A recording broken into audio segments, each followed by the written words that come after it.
Kita tahu Muhammadiyah dari awal berdiri sampai sekarang tidak pernah rakus terhadap jabatan, apakah itu di pemerintahan atau di lain sebagainya.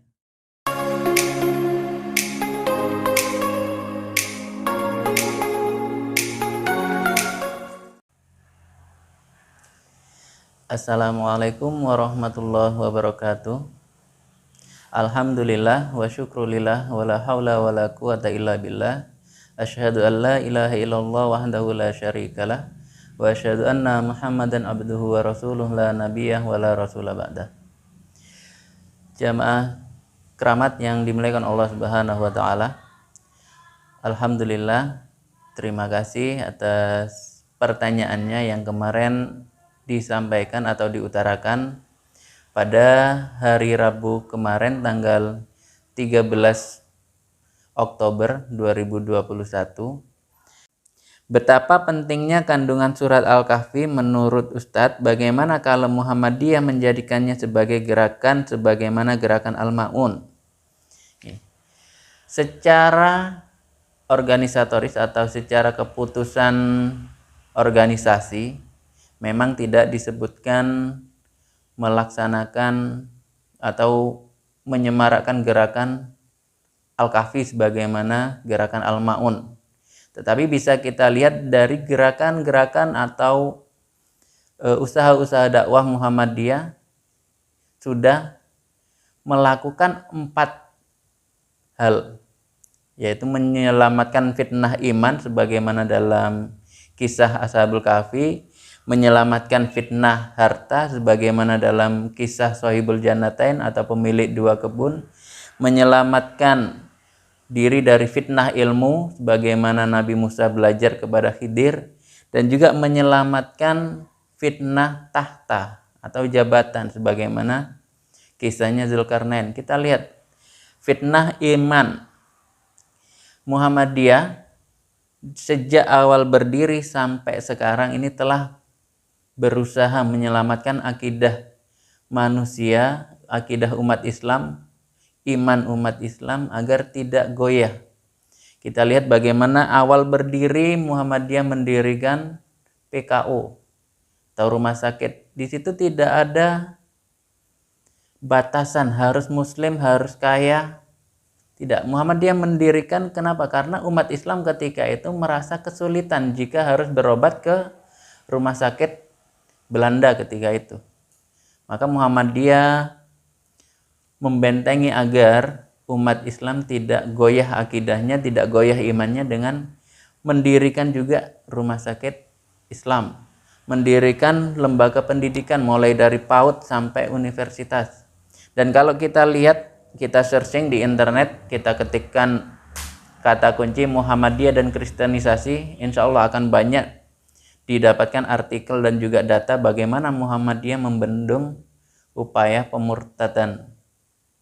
Yang kedua, bagaimana Muhammadiyah membendung fitnah harta. Ya, kita lihat Muhammadiyah sekarang sudah mendirikan lazismu yang sudah banyak sekali mendapatkan penghargaan, pengakuan baik dari pemerintah melalui Menteri Keuangan atau lembaga Basnasnya.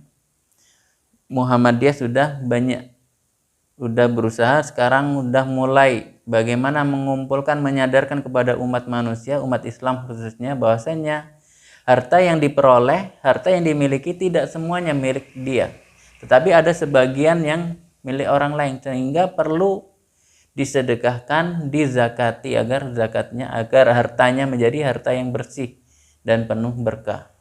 Bagaimana Muhammadiyah dengan fitnah ilmu, bagaimana kisahnya Nabi Musa dengan Khidir, ya sudah jelas.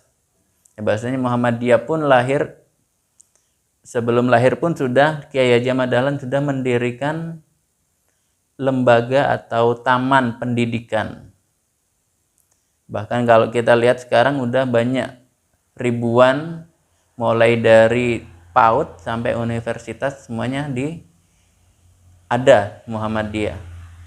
Bahkan kalau kita lihat, ya saya ada kisah, mendapatkan kisah, ada salah seorang guru kita ustadz kita, ulama kita, walaupun dia sudah mempunyai gelar kependidikan profesor, beliau masih tetap ketika awal menjabat sebagai ketua majelis, beliau karena merasa tanggung jawabnya sebagai ketua majelis ini sangat besar dan beliau merasa tidak punya ilmu yang di situ nanti ilmu ini akan ditanyakan atau berkaitan dengan majelis yang dia pimpin, maka dengan segala ketawaduannya beliau rela duduk dengan tolibah-tolibah, ya, duduk dengan mahasiswa-mahasiswa yang lain walaupun dia gelarnya sudah profesor. Dia duduk bersama dengan mahasiswa-mahasiswa yang lain untuk menyerap ilmu dari guru yang secara akademik, secara gelar dia di bawahnya. Tetapi profesor ini, guru kita ini tetap dengan penuh ketawaduan menyimak dengan baik apa yang disampaikan oleh ustadz tersebut. Nah, ini yang perlu kita contoh. Nah, sekarang bagaimana Muhammadiyah dengan kisahnya Zulkarnain atau kisah tahta jabatan? Kita tahu Muhammadiyah dari awal berdiri sampai sekarang tidak pernah rakus terhadap jabatan, apakah itu di pemerintahan atau di lain sebagainya. Muhammadiyah tetap fokus bagaimana beramal walaupun tanpa menduduki jabatan tertentu. Makanya tidak heran jika kemudian ada saudara kita dari luar Islam, ya, di Nusa Tenggara sana merelakan atau mewakafkan tanahnya sekitar 2 hektar untuk mendirikan lembaga pendidikan Muhammadiyah. Ya, ini menunjukkan bahwa Muhammadiyah tidak serakah dengan harta, tidak serakah dengan tahta. Tapi orang-orang Muhammadiyah serakah dengan ilmu. Walaupun gelarnya tinggi dan yang memberikan materi itu secara akademik mungkin di bawahnya, tetap tawadu. Nah, jadi mungkin memang secara organisatoris Muhammadiyah tidak menjadikan Al-Kahfi secara seperti gerakan Al-Ma'un gitu, tetapi dalam ruh Muhammadiyah pun sudah ada gerakan Al-Kahfi. Kalau kita lihat dari kisah-kisah yang ada di dalam surat Al-Kahfi, karena materi kita kemarin tentang Al-Kahfi berkisah, sehingga kita tidak jauh untuk membahas yang lain. Terima kasih atas pertanyaan yang sudah disampaikan kepada kami melalui tim Kramat. Barakallahu fikum. Ya. Wallahu a'lam bishawab. Billahi fisabilil haq fastabiqul khairat. Assalamualaikum warahmatullahi wabarakatuh.